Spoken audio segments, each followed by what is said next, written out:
Hi guys, this is me Anand Jain, you are watching study point tutorial. तो guys start करते हैं आज हम पेयर ऑफ लीनियर इक्वेशन का पार्ट 2। सो अभी तक हम लोगों ने पेयर ऑफ लीनियर इक्वेशन में क्या क्या चीजें देखी, पहले उसे एक बार चेक कर लेते हैं। हमने देखा कि अगर कोई भी दो इक्वेशंस है पेयर ऑफ लीनियर इक्वेशंस में, अगर हम कोई भी दो इक्वेशंस लेते हैं तो जब हम उनके सॉल्यूशंस बनाते हैं, क्या बनाते हैं? सॉल्यूशंस। तो हम जब उन सॉल्यूशंस को यानी उन पॉइंट्स को ग्राफ पर प्लॉट करते हैं तो हमें क्या क्या चीजें मिलती है? लाइन इंटरसेक्टिंग मिलती है, एक बार हमें लाइन पैरेलल मिलती है और एक बार लाइन हमें कोइंसिडेंस मिलती है। इन तीनों केसेस में हमने देखा कि जब हमारा लाइन इंटरसेक्ट करता है तो हमारे पास वन कॉमन सॉल्यूशन आता है, जब हमारा लाइन पैरेलल होता है तब हमारा नो सॉल्यूशन आता है, और जब हमारा लाइन कोइंसिडेंस होता है तब हमारा इनफिनाइट सॉल्यूशन आता है। ये चीज हमने देखी बाय ग्राफिकल मेथड, जब हमने ग्राफ प्लॉट करके चेक किया। अब हम देखते हैं एक आसान तरीका जिससे आप आसानी से ये भी बता सकते हो कि लाइन पैरेलल होगा या इंटरसेक्ट होगा, उसके कितने सॉल्यूशन होंगे। ठीक है, बड़े आसानी से बता सकते हो। तो चले एक बार देखें क्या मेथड है वो। तो वो मेथड है आपका, अगर मैं आपसे कहूं तो उसे आप लिख सकते हो compare coefficients of linear equation या पेयर ऑफ लीनियर इक्वेशन। आप आगे जो भी लिखना चाहते हो आप लिख सकते हो। ठीक है, तो अगर मैं कहता हूं कि आपके पास a1x plus b1y plus c1 is equals to 0 एक इक्वेशन है, एक आपके पास a2x plus b2y plus c2 दूसरा इक्वेशन है। तो आप आसानी से कैसे बता सकते हो? बाय कंपेयर कोफिशिएंट, कोफिशिएंट को कंपेयर करना है। तो आपको यहाँ पर एक चीज याद रखनी है कि आप जब भी कंपेयर करोगे तो किस चीज को कंपेयर करोगे? कंपेयर रेशियो, इसको कंपेयर करोगे रेशियोज। ठीक है, ratio of coefficient of pair of linear equation in two variable. ये याद रख लेना, ये भी याद रख सकते हो, या आप सिंपली लिख सकते हो कंपेयर कोफिशिएंट, ऐसा कोई बात नहीं है। ठीक, अब यहाँ पर जब हम कंपेयर करेंगे तो यहाँ पर हम सबसे पहले क्या लिखेंगे? a1 by a2 is equals to b1 by b2 is equals to c1 by c2। ठीक, अब ये इक्वल है या नहीं है इसका पता तो हमें कंपेयर करके लगेगा। तो एक एक करके हम एक एक एग्जांपल सीखेंगे। ठीक है, और उस हिसाब से हम सॉल्व करेंगे।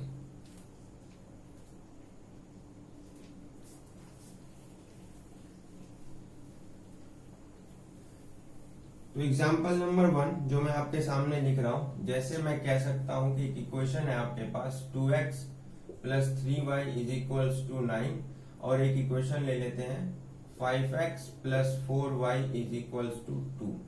अगर मैं इनके रेशियोज को कंपेयर करूं, किसको कंपेयर करूं? रेशियो को। तो यहां पर आप ध्यान से देखो, a1 क्या है? 2, तो मैंने लिखा 2 अपॉन a2 क्या है आपका? 5, इक्वल का साइन बनाया। b1 क्या है आपके पास? 3 अपॉन में b2 क्या है आपके पास? 4। अब यहां पर ध्यान से देखो, क्या 5/2/5 इक्वल है हमारा 3/4 के? नहीं, ये इक्वल नहीं है। तो एक केस बना जब हमारा a1/a2 is not equal to b1/b2। एक केस तो ये बन गया। तो जब भी आपको ऐसा केस मिले जब आपका a1/a2 is not equal to आ जाए b1/b2 पे बाय कंपैरिजन कोफिशिएंट, तो हमेशा याद रखना इन पेयर ऑफ इक्वेशंस का क्या होगा? आपके पास यूनिक सॉल्यूशन होगा। क्या होगा? Unique solution. यूनिक सॉल्यूशन को आप ऐसा भी बोल सकते हो कि इनके पास वन सॉल्यूशन होगा। अगर वन सॉल्यूशन है तो लाइंस जो है वो क्या होंगे? इंटरसेक्टिंग होंगे। Lines are intersecting. और बाहर हो रही है बारिश, आपको आवाज आ रही होगी, तो बारिश का भी मजा लें, सुन सुन के ही ले लें। ठीक है, सो यहाँ पर एक मेथड तो आपको ये पता चल गया कि डायरेक्टली आप कंपेयर करेंगे कोफिशिएंट्स को और आसानी से बता सकते हैं कि हमारा यूनिक सॉल्यूशन होगा, वन सॉल्यूशन होगा, और लाइन जो है वो इंटरसेक्टिंग होगा। ये तो आपको पता चल गया। आपने देखा किस तरीके से आपको पता लगाना है। अब अगला देखते हैं हम, अगला क्या है? जैसे इस इक्वेशन के अंदर अगर मैं थोड़ा सा फेरबदल करके ऐसा बना दूं, लाइक यहाँ पर 2/5 है, तो मैं इसे क्या करता हूँ ना, मैं यहाँ पे 2/6 बना देता हूँ, ठीक है, और यहाँ पर इसे 9y बना देता हूँ, ठीक है, इतना ही करता हूँ और कुछ नहीं कर रहा मैं। अब यहाँ पर जब आप इसे सॉल्व करोगे, ठीक है, तो कंपेयर करें कोफिशिएंट्स को, तो कोफिशिएंट में अगर हम कंपेयर करें तो a1 क्या है, a1 है 2 लिख दिया, a2 क्या है 6 लिख दिया, इक्वल का साइन बनाना है बना दिया। किताब में आपको एक स्टेप टू स्टेप मिलेगा, मैं अभी आपको सिर्फ और सिर्फ समझाने की कोशिश कर रहा हूँ। b1 क्या है, b1 है आपका 3, तो 3 लिख दिया अपॉन, b2 है आपका 9, तो आपने 9 लिख दिया, c1 है आपका 9, तो आपने 9 लिख दिया, और c2 आपका 2 है, तो आपने 2 लिख दिया। अब यहाँ पर ध्यान से देखो, ये अभी सॉल्व नहीं हुआ है। यहाँ पर 2 1 जा 2, 2 3 जा 6, 3 1 जा 3, 3 3 जा 9, और ये तो आगे कटेगा ही नहीं, तो ये हो गया 1/3 equal 1/3 but not equal to 9/2। 1/3 बराबर है 1/3 के, पर ये क्या 9/2 के बराबर है, नहीं। तो एक केस क्या आ गया आपके पास, यहां से बन के, यहां से एक केस बन के आ गया कि आपके पास एक केस ऐसा हो सकता है जब a1/a2 इक्वल हो आपके पास b1/b2 के, और नॉट इक्वल हो आपके पास c1/c2, ठीक है।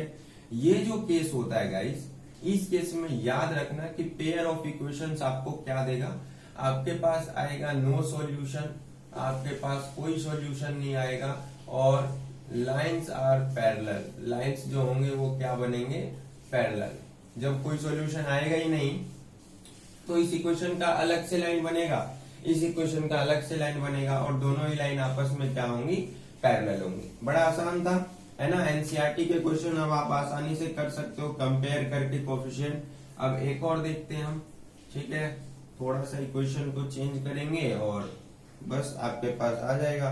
जैसे मैं इक्वेशन ले लेता हूँ 5x plus 2y is equals to 3, एक इक्वेशन ले लेता हूँ 10x is equals to 4y is equals to 6, ये दो इक्वेशन ले लिया मैंने। अब इन दोनों इक्वेशन को जब मैंने लिया, अब मैं अगर कंपेयर करूं तो a1/a2 क्या हो जाएगा 5/10 इक्वल का साइन, b1/b2 क्या हो जाएगा 2/4, तो लिख दिया 2/4 इक्वल टू c1/c2 क्या हो जाएगा 3/6। बड़ा सिंपल था। अभी सॉल्व करते हैं, 5 1 जा 5, 5 2 जा 10, 2 1 जा 2, 2 2 जा 4, 3 1 जा 3, 3 2 जा 6। ये 1/2 बराबर है 1/2 बराबर है 1/2, तो यही वाला केस आ गया आपके पास। a1/a2 बराबर है b1/b2 बराबर है c1/c2, यही चीज तो था। a1/a2 बराबर आ गया b1/b2 के, और बराबर आ गया c1/c2 के, आ गया। अगर आपको ऐसा कोई केस मिले तो याद रख लेना कि पेयर ऑफ इक्वेशंस के इनफाइनाइट सॉल्यूशन होंगे, क्या होंगे, इनफाइनाइट सॉल्यूशन, ठीक है। और लाइन कैसे होंगे, लाइन होंगे आपके कोइंसिडेंस, क्या होंगे, कोइंसिडेंस, ठीक है, एक के ऊपर एक लाइन बनेगा। क्यों, क्योंकि वास्तविक तौर पर देखें तो ये दोनों इक्वेशन सेम ही है। क्योंकि अगर मैं इस इक्वेशन के अंदर से 2 कॉमन ले लूं गाइस, क्या कॉमन ले लूं 2, तो आप ध्यान से देखो ये इक्वेशन बनेगा 5x plus 2y is equals to 3, और यही इक्वेशन ये है, तो दोनों इक्वेशन सेम ही है। तो इस केस में तो इनफाइनाइट सॉल्यूशन ही बनेगा, लाइन कोइंसिडेंस होंगे, क्योंकि दोनों सेम इक्वेशन है तो वही सेम पॉइंट्स निकल करके आएंगे। तो ये था आपका compare ratios of coefficient of pair of linear equation in 2 variable. और इससे आप आसानी से बता सकते हो कि आपका जो इक्वेशंस है पेयर ऑफ इक्वेशंस, उसके कितने सॉल्यूशन होंगे, और वो कोइंसिडेंस होंगे या नहीं होंगे, या इंटरसेक्टिंग होंगे उनके लाइन, या उनके लाइंस पैरेलल होंगे, जब हम ग्राफ पर बनाएंगे। एक और बात है जो मैं आपको जाते जाते समझा देता हूँ, ठीक है, एक बार समझते हैं।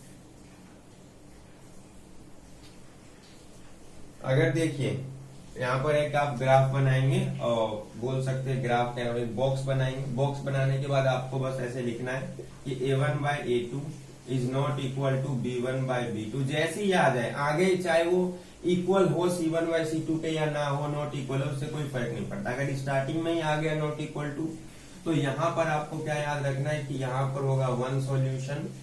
अगर हम ग्राफिकल लाइंस की बात करें तो लाइन कैसा होगा, इंटरसेक्टिंग, कैसा होगा, इंटरसेक्टिंग, ठीक है, कैसा होगा, इंटरसेक्टिंग। अगर आपके पास a1/a2 इज इक्वल टू आ जाए B1 बाय B2 के, बट नॉट इक्वल टू आ जाए C1 बाय C2 के, तो आपका क्या सॉल्यूशन होगा? नो सॉल्यूशन होगा, आपको याद रखना है। और लाइन जो है वो कैसा बनेगा ग्राफ पे? तो आपको याद रख लेना, पैरेलल बनेगा। कैसा बनेगा? पैरेलल। फिर एक केस आता है A1 by A2 is equals to आ जाएगा B1 बाय B2 के, और ये भी आ जाएगा C1 बाय C2 के। तो याद रखना है आपको कि इस केस में आपका इनफाइनाइट सॉल्यूशन आएगा, और लाइन जो है वो कैसा बनेगा? कोइंसिडेंस बनेगा। कैसा बनेगा? कोइंसिडेंस बनेगा। याद रहेगा आप लोगों को? ठीक है।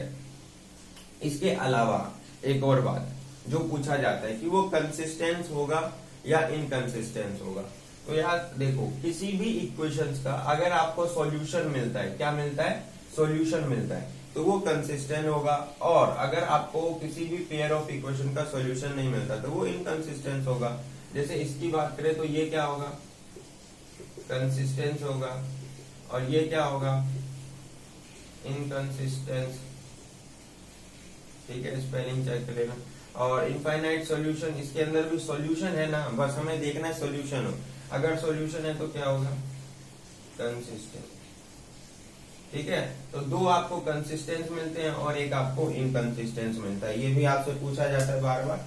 ठीक है, ये आपको याद रखना है कि ये कंसिस्टेंस देते हैं दो, और ये एक इनकंसिस्टेंट सॉल्यूशन देता है। ठीक है, याद रहेगा आप सभी बच्चों को।